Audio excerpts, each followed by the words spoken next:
Profiles, a show about living in Atlanta and purchasing a home here.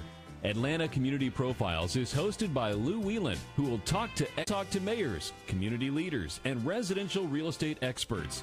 Now, here's Lou Whelan with this week's Atlanta Community Profiles. Hello there and welcome to our show. My name is Lou Whelan. I publish the official relocation guides on Atlanta on behalf of the First Multiple Listing Service of Atlanta. We have 5 publications in Atlanta, one for the metro area, which is all about Atlanta.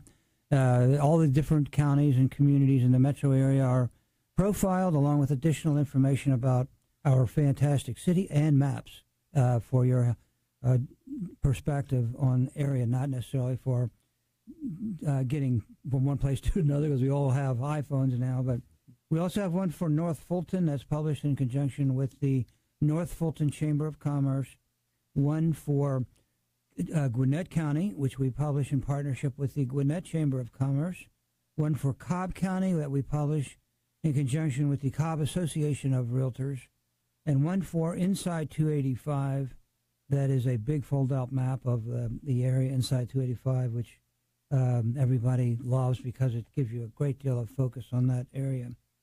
And especially as we're poised to grow quite a bit in the next, I guess, 2 more million people in the next 15 or 20 years. So helpful information. My website is atlantacommunityprofiles.com. Check it out.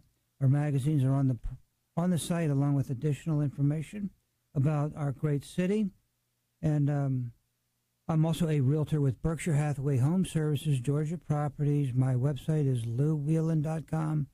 Let me know if I can help you with buy, sell, or rent commercial or residential property. And every week, as you know, our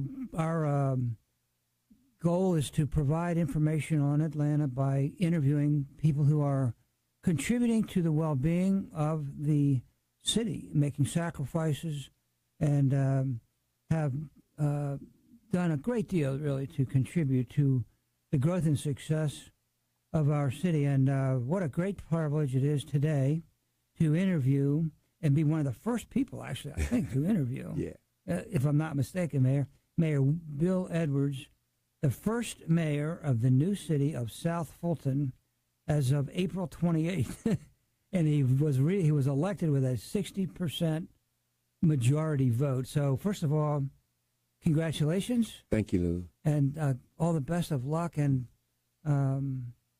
well, I'm sure you'll do a fantastic job. It's really nothing new because you were pretty much doing the job already, right? Yeah, I was county commissioner for 14 years, and that portion that was my district is now called the city of South Fulton.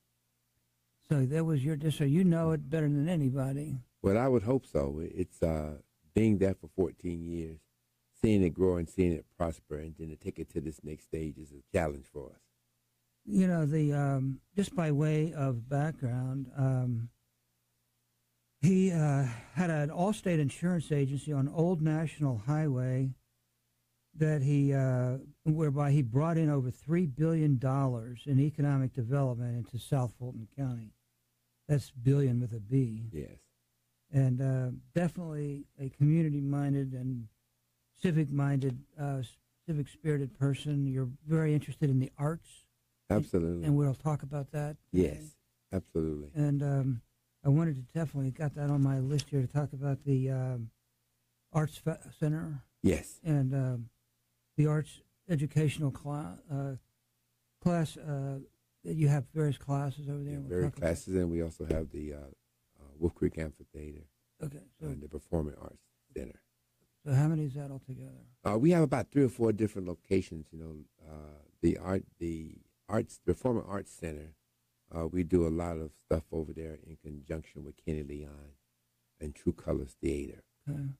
And then you have the actual Arts Center where we do a lot of stuff for young and old, from dancing, guitar lessons, acting lessons, graphic arts, all kinds of stuff that's performed there in that center. Yeah, we're anxious to learn more about that today. So you're a member of the Cascade United Methodist Church. Been a resident of South Fulton for 30 years. Probably more than that. I'm being modest. you don't want to show your age. I lie about my age all the time. Absolutely. There's every opportunity that I can, I just lie about it. It's the only thing I lie about. I hope. The father of 2 adult children, William Jr. and Erica, and the grandfather of Sierra, William III, Morgan, and Mackenzie. Right. So that's a pretty cool job. It doesn't pay well, but it's a good job. Well, you know, the one thing about being a grandfather, you probably know, is that you kiss them and give them back. Correct. It's nice to see him and nice to see him go. Nice to see him go. Right? Love to see the back of their heads. You know, after about 3 or 4 hours, you've had it. Right. You have the time to, and the opportunity to make the decision as to when they go. That's correct. And when they come back. That's correct. It's really cool. That's correct. Mine live in Denver, and I go out there for 2 or 3 days at a time, and it's always fantastic. Mine lives in a subdivision right behind me. Oh, Lord. So they pop in and out, right? They can, but we have to set some rules. Good for you. But I love them. You're a leader, so you can set the rules. Yes. Well, you must be a pretty good leader there because of all the experiences that you've had. I noticed that Dolores, your wonderful assistant, sent me your bio, and you are definitely interested in the commercial and residential real estate in South. That's correct. You know, one of the things that we have going for us, Lou, is our close proximity to the airport. Absolutely. Our close proximity to the 285, and we have rail. And those things are inviting, especially to commercial industries, to come in and look at what we have and to think about coming to our city. Mm-hmm. The other thing we have is pretty cheap land right now that you can get. We have an abundance of land that can be developed. But what we want to do is we want to start on a comprehensive land use plan that would allow us to do new and innovative things, but it will allow us to place them where they need to be. We don't want warehouses next to residential. Correct. We're dealing with that problem right now. Yeah.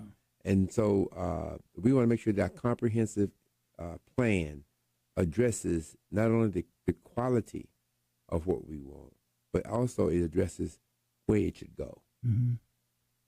All right, so South Fulton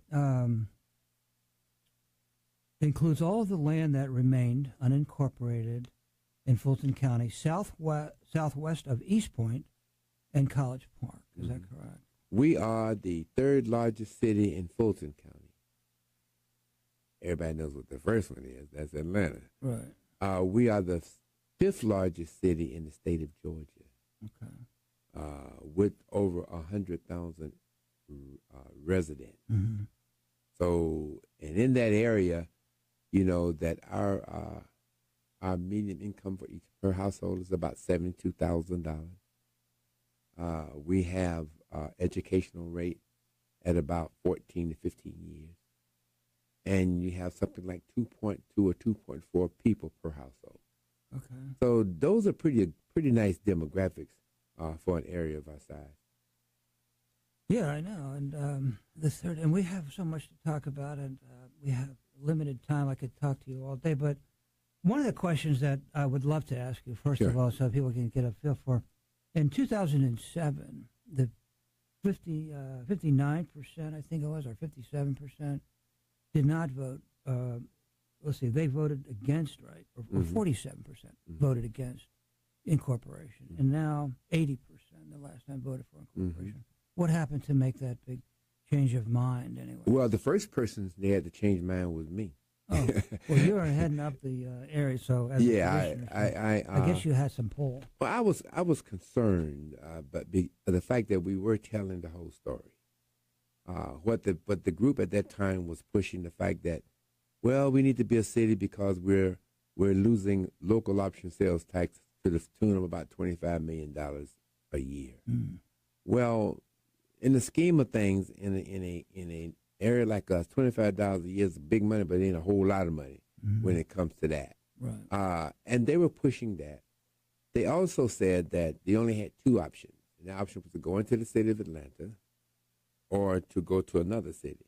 Now, but there was a third. And the third option was to stay with Fulton County. Not that I was really high on either one of those options, but I thought that when you're making a pitch like that, you need to tell everybody everything. And so I just didn't like the way the campaign was going. Mm-hmm. The big difference now is more people got involved with the second go-round. They formed committees that were headed by community people, committees on police, committees on fire, and other things. And so they knocked on doors. They did all kinds of stuff to make this campaign work. So they sold me over 100%, and a lot of the other people who voted against. We'll be right back after the break, Mayor, and we're going to learn a lot more about your great city and looking forward to what's plans. Absolutely. Plans. So Absolutely. stay tuned. We'll be right back. Okay.